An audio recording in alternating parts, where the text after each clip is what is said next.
Hi, it's Gary. Welcome to today's video. We're going to look at this. This is the Parker Jotter, but not just any old Parker Jotter. When we come into the video, you'll find out why. It was bought for me by my daughter at a car boot sale. The actual pen was made in 1996. Join me now, down on the mat. We'll take a look at the pen. We'll walk through the body, do some size comparisons, weights and measures, a writing sample. Then I'll give you my thoughts and some scores for this pen.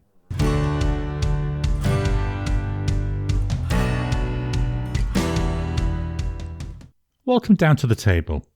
Here we've got the Parker Jotter. As I've already said, it's the oldest pen in my collection, made in 1996. I haven't had it that long though. I've only had it maybe just over a year. It's a very small and light pen. We've got this silver coloured or steel coloured cap. Then we go down into this plastic blue coloured body. Let's take a closer look at the body. So we start with the cap. Top of the cap, it's more or less flat. There's a little bit of plastic in there with a little indentation in it, so it's not exactly flat. From the top there, it looks like it might be on a separate band. We come into the clip. The clip, Parker style clip. So we've got the chevrons, the arrows coming down, and then we've got this, I would call it an arrow shaped clip. Looking at the actual cap itself, it seems to be slightly tapering up. It could be the same width, but I think to my eye it's slightly tapering all the way down there to where it joins with the body. Bottom of the cap, you can feel the seam. It's not too bad, but you can definitely feel that. We've got some writing on there. So we've got Parker, made in the UK. Then we've got IY, that's the date code. Then we're back to Parker. So the cap, as I say, there's that little seam. The actual body seems to be slightly wider than the cap. Then the body, we're tapering down till we get about 3/4 of the way down. Then there's a noticeable drop and then it goes straight. And we're down to this plastic bottom here. You can see the injection point there. The cap pulls off. It's fairly tight to pull off. We get a nice click when it goes on. I'll just put that up by the mic. Quite a nice sound to it. The body then will unscrew. This is a cartridge converter pen. I bought the converter separate. I'm not sure now. I think they just come with a cartridge. I've got some cartridges as well. I did think about just refilling them, but this converter seems to work quite nicely.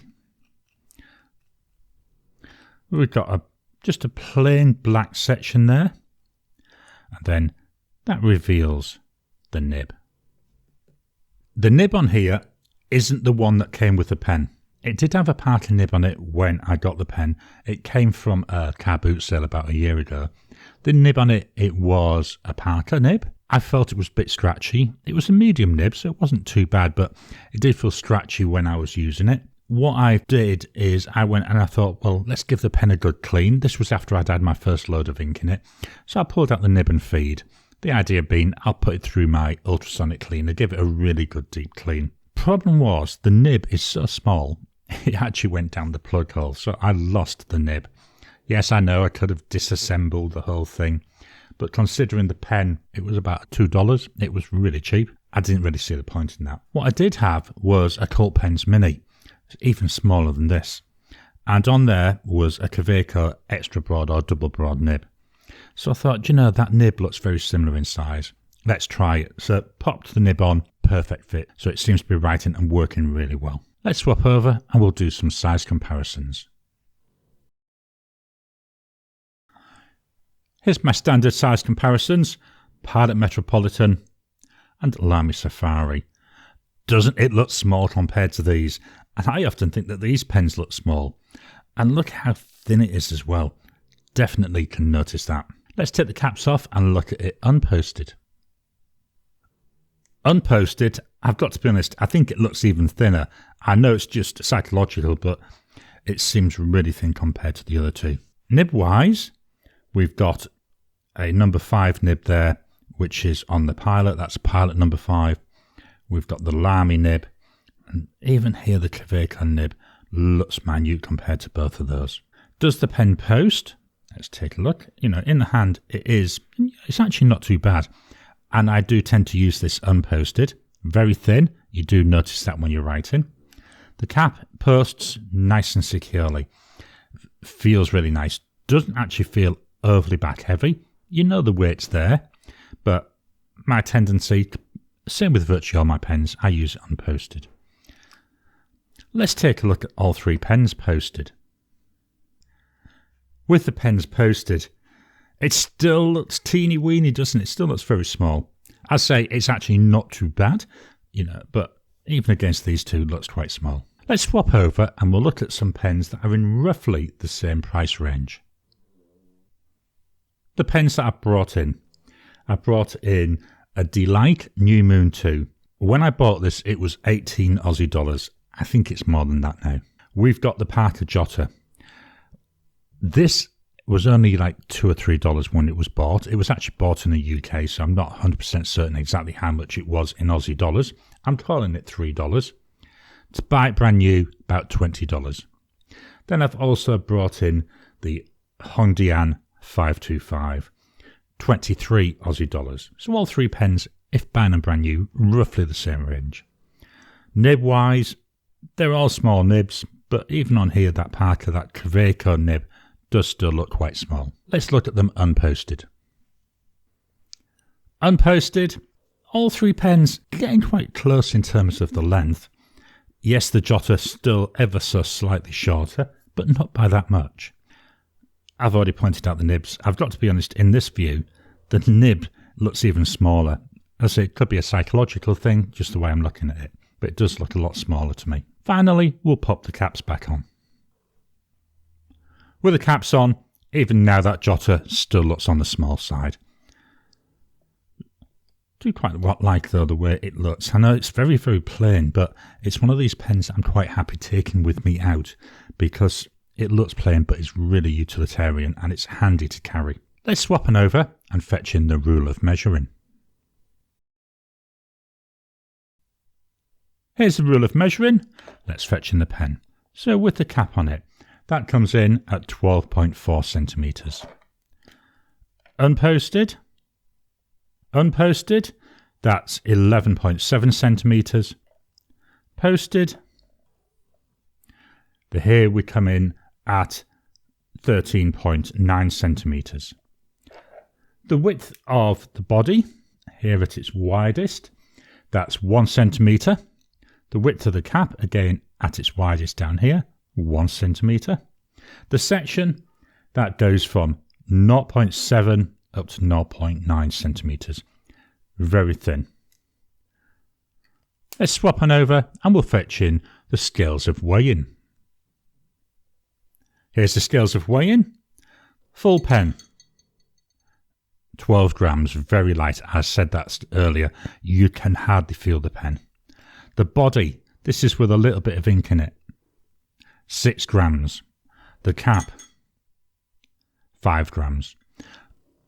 It's light, it vanishes in your hand when you're writing with it. We'll swap on over and we'll fetch in the notepad of testing. Here's a notepad of testing. This is Ayush paper, 100 GSM paper, slight texture to it. It's a slight creamy colour, and we'll fetch in the pen. So here we go. Now I've had the cap on and off, so be interesting, does this write straight off? So we've got here a Parker Jotter. The nib on here is a double broad Kaweco. I'm going to use the price it is to buy it new now, which is about 20 Aussie dollars. The ink, it's by Pure Pens. And it's Celtic Sea or Celtic Sea. Nice, gorgeous blue colour. I really like the colour of this ink. Drying times. This is immediate. 10 seconds. 30 seconds.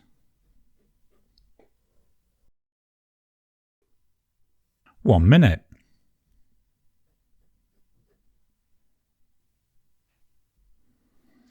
After a minute, teeniest little bit of a smudge. Quite happy with that. How about line variation? So here's with no pressure.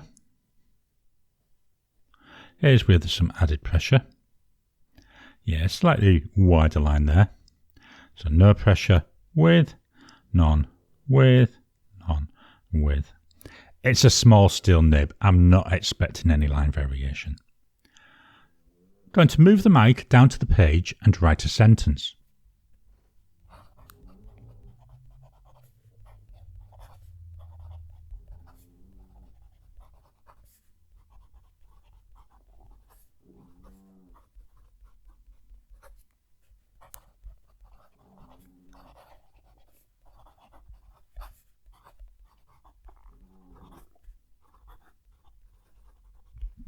Finally, the flow test.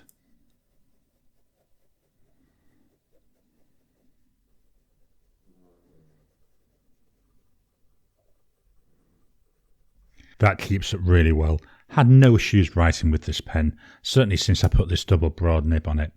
I say I do like the ink, and the ink, I think it's a little bit too pale a tone for the pen. I may try dye my knots for blue in here next time. I'll just have to see how I go. So what are my thoughts and scores for this pen?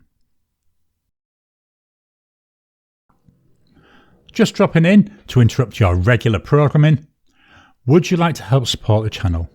If so, please consider joining as a member. As a member, you'll get early access to my videos. I normally upload them a couple of days before they go out, and as soon as they're uploaded, they'll be released to members. There'll also be a shout out at the end of the videos, and then as we get the members coming in, we'll actually chat among ourselves and work out what other perks, what other things you'd like me to add in. You know, would you like maybe a monthly live chat just for members? All down to us. So please, if you can, consider joining the channel. A link will be in the description down below. Let's start with pen look. The pen, I've already said this, it looks utilitarian. It's a cheap pen, you know, if you can call 20 Aussie dollars cheap. Designed to be written with, designed to let you get ideas out of your head and onto paper. In a way you enjoy. It just doesn't look something that's in your face, that's blingy. You know, it's a pen you can just take out, use it anywhere. So for pen looks, I'm going to give it 8 out of 10. Build quality. Well, what more can I say? This pen, 27 years old. This pen is older than my son.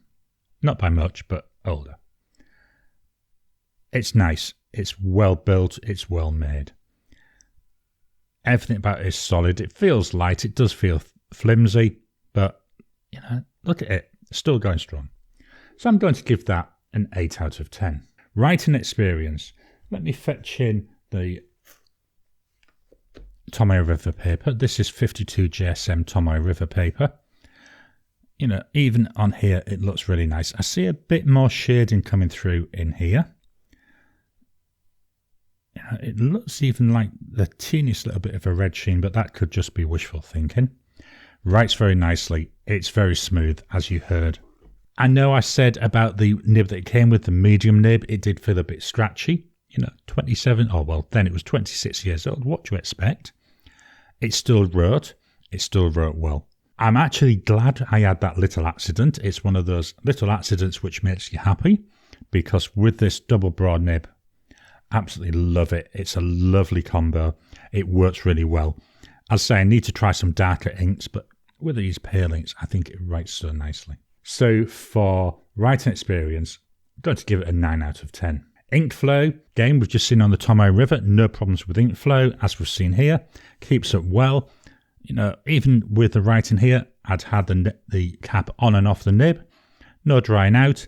I've left this combo, this particular combo, for 3 weeks, picked the pen up, wrote straight off. Ink flow, really good. We've got a nice generous line coming through. We get no hard starts or skipping. Ink flow, 9 out of 10. Comfort. This is where the thinness and the lightness comes in.